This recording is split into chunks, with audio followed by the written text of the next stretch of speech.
नमस्कार। पहले आप बिहार के पर्यटक मंत्री राजू सिंह को सुनिए, जो कि बीजेपी के कोटे से हैं, बिहार सरकार में शामिल हैं। शराबबंदी पे क्या कह रहे हैं? देखिए, निश्चित रूप से इस तरह की बातें आती हैं तो सरकार भी जो अपनी नीति माननीय मुख्यमंत्री जी और लोग भी अपने तरफ से इस पे बात जरूर कर रहे हैं, लेकिन मुख्यमंत्री या कैबिनेट का जो सहमति होगा उसी के बाद कुछ होगा। लेकिन ऐसा नहीं है कि केवल शराबबंदी के कारण ही यहाँ पे काम न हो, ऐसा भी नहीं। शराबबंदी आपको गुजरात में नहीं था, लेकिन कुछ उसमें अलग से उद्योग जगत के लिए या फिर फिल्म जगत के लिए कुछ न कुछ सुविधाएं दी गई थी। उस तरह की बातें चर्चाएं हम लोग की हो रही है। हम लोग माननीय मुख्यमंत्री से डेफिनेशन चर्चा करेंगे। देखिए, हम लोग पहले बात करेंगे, हम लोग मुख्यमंत्री की बातों को हमारे कैबिनेट की डिसीजन के बाद भी कोई बात होता है, उसके लिए कोई दिक्कत नहीं। तो इनके कहे अनुसार, हालांकि ये जो बात कह रहे हैं ये कोई पहली बार नहीं है। इससे पहले आपको जीतन राम मांझी का बयान भी याद होगा, जो उन्होंने गया में कहा था कि गया, खासकर गया को लेकर, कि गया में जो विदेशी आते हैं, बोध गया में जो विदेश से आते हैं, उनको खाने पीने का व्यवस्था अगर नहीं करेंगे तो यहाँ पे वो ज्यादा दिनों तक नहीं रुकते हैं। और इसलिए जो पब्लिक पर्यटक पे आश्रित है, मतलब उनका धंधा, उनका बिजनेस पर्यटकों से चलता है, उसका लॉस हो रहा है। अब देखिए, इन सब चीजों में कितनी सच्चाई है ये तो यही बताएंगे, लेकिन सवाल ये है कि सरकार में रहते हुए जो ये राजू सिंह सवाल उठा रहे हैं बिहार के शराबबंदी के ऊपर, इसके मायने क्या है? असल में बिहार चुनाव आने वाला है कुछ ही दिनों बाद, और ये मुद्दा बनने वाला है, ये सबको पता है। इससे पहले कांग्रेस, आरजेडी, एलजेपी जो चिराग पासवान की है, और जीतन राम मांझी की पार्टी, सभी पार्टी ने सवाल उठाया। सवाल यह है कि जमीनी हकीकत क्या है, मुद्दा क्यों बन रहा है ये? क्योंकि जो जमीनी हकीकत है वो कुछ और है और सरकारी आंकड़े कुछ और है।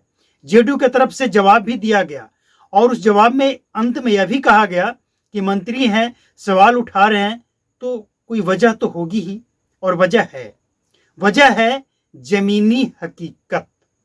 देखिए, बिहार की आज जो हालत है, शराबबंदी के बाद बिहार में महिलाएं जो अंडर एज हैं, 18 से कम के, वो शॉर्टकट बिजनेस शराबबंदी में शराब तस्करी को बनाकर बैठे हैं, जेल भी जाते हैं। और ये जो कानून है ये एक जैसा नहीं है, अमीरों के लिए अलग है, गरीबों के लिए अलग है। ऐसा हम नहीं कह रहे हैं, लोगों का मानना है, लोग कहते हैं कि गरीब अगर पकड़ा जाए तो उसे 90 दिनों से पहले जमानत नहीं होती है। शराबबंदी कानून के अंदर जो आए, जेल के अंदर गया, 90 दिनों से पहले जमानत नहीं। लेकिन पैसे वाला अगर है, गरीब है तो 90 दिनों से पहले नहीं, पैसे वाला है तो हो सकता है उसे जेल जाना भी नहीं पड़े। तो ये जो चीजें हैं, इसकी समीक्षा की बात हो रही है।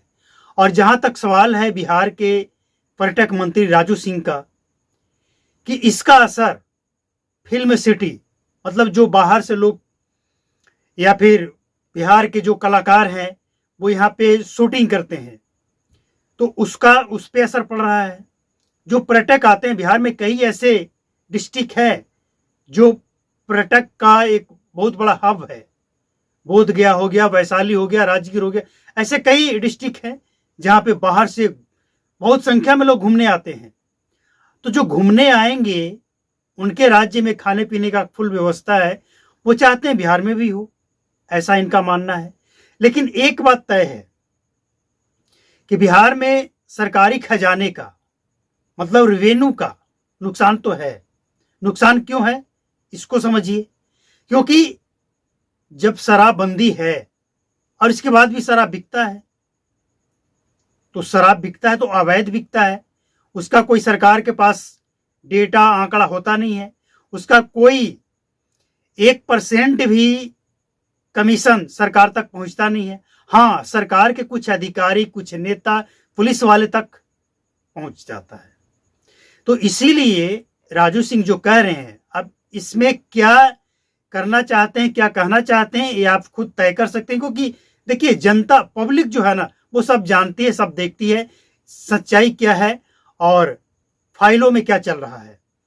शराबबंदी, नीतीश कुमार की सोच बहुत अच्छी है, नशा मुक्त बिहार हो, लेकिन ये कैसी नशा मुक्त बिहार बनाने चले हैं आप कि शराब की बिक्री पे लगाम नहीं लगा पा रहे हैं और ड्रग्स का कारोबार अंदर ही अंदर फैलता जा रहा है।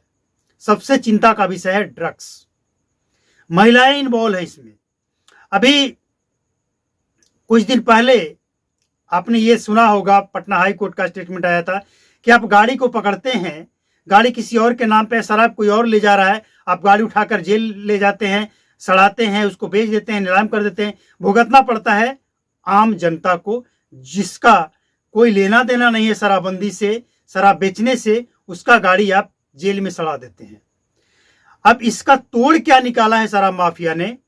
एक मामला सामने आया है कि जो घोड़ा के ऊपर शराब लादकर दूसरे राज्यों से लेकर आया जा रहा था, पुलिस वाले के द्वारा पकड़ा गया। अब घोड़ा के ना आगे नंबर ना पीछे नंबर, कोई नेम प्लेट नहीं, किसका है क्या है कुछ पता नहीं, और ऊपर से घोड़ा को पकड़ने के बाद पुलिस वाले को उसको चारा देना पड़ता है।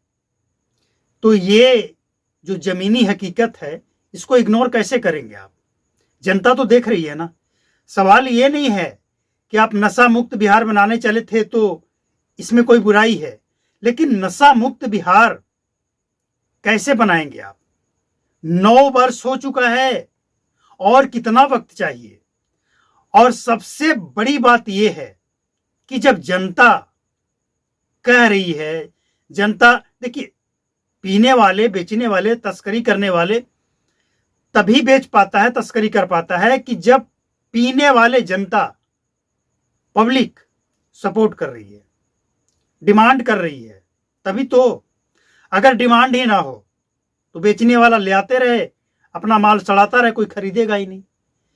तो पब्लिक से डायरेक्ट कनेक्शन है ये, और इसी चीज को सरकार को समझना होगा, और इसीलिए ये मुद्दा बिहार में बनता हुआ दिख रहा है 2025 विधानसभा चुनाव में। हालांकि ये मुद्दा कितना कारगर होगा ये देखने वाली बात है, क्योंकि ऐसा नहीं है कि शराबबंदी के बाद से बिहार में नीतीश कुमार जीत नहीं सके हैं और जीत नहीं सकेंगे। 2016 में बिहार में शराबबंदी लागू हुई है, 2015 में वो जब आए चुनाव के मैदान में तो उन्होंने कहा था कि हम बिहार में शराबबंदी लागू करेंगे। 2016 में जब वो आए उस समय महागठबंधन की सरकार थी, लागू किए, और इसके बाद 2020 के चुनाव में भी उन्होंने सफलता हासिल की। और सबसे ताज्जुब की बात यह है कि महागठबंधन के साथ भी जीत हासिल की और एनडीए के साथ भी जीत हासिल की। यानी नीतीश कुमार चाहे जिधर रहें जीतते ही हैं। तो ये मुद्दा बनेगा या नहीं बनेगा ये जनता को तय करना है, लेकिन सवाल उठा रहे हैं सत्ता में बैठे पर्यटक मंत्री कि पर्यटक पे इसका असर पड़ता है, फिल्म सिटी पे असर पड़ रहा है, और शराबबंदी की हकीकत क्या है।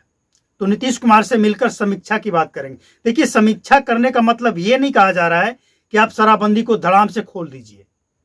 शराबबंदी की समीक्षा करने की जरूरत यह है कि जो कानून आपने बनाया है ये दो तरफा है, अमीरों के लिए अलग, गरीबों के लिए अलग, और इसीलिए समीक्षा की बात कही जा रही है। नीतीश कुमार खुद समझदार हैं, वो बिहार के जनता के नब्ज को अच्छी तरह से जानते हैं। उनका उद्देश्य बहुत अच्छा रहा कि हम बिहार को नशा मुक्त बनाएंगे। देखिए, नशा मुक्त बिहार बनाना अच्छी बात है, लेकिन कहा तो ये जा रहा है कि नीतीश कुमार खुद गांजा पीते हैं, ये पब्लिक का स्टेटमेंट आया है, और आप नशा मुक्त बिहार बनाने चले हैं और अंदर ही अंदर ड्रग्स का कारोबार फैल रहा है। और सबसे हैरान करने वाली बात कि आप जिस जीविका के भरोसे बिहार में शराबबंदी लागू करते हैं, वही महिलाएं आज बिहार में शराब की, ड्रग्स की तस्करी के लिए शॉर्टकट तरीका निकाल रही है। तो इसीलिए समीक्षा करने की जरूरत है, ये कहा जा रहा है। अब एक सबसे बड़ी बात यह है कि तेजस्वी यादव, कांग्रेस के लीडर नंदिता दास और कई लीडर बयान दे चुके हैं कि हम सत्ता में आएंगे तो हम समीक्षा करेंगे। और प्रशांत किशोर कि हम इसे 1 घंटे में उखाड़कर फेंक देंगे। तो सवाल ये है कि कौन क्या करेगा, ये जनता को भरोसा किस पे है, ये जनता को तय करने दीजिए, आप तय कर लीजिए। लेकिन जो जमीनी हकीकत है वो मंत्री जी भी उठा रहे हैं, विपक्ष के लोग भी उठा रहे हैं, और देश और बिहार की जनता, खासकर पूरे देश की जनता को तो पता ही है, खासकर बिहार की जनता को भी सारा सच्चाई दिख रहा है।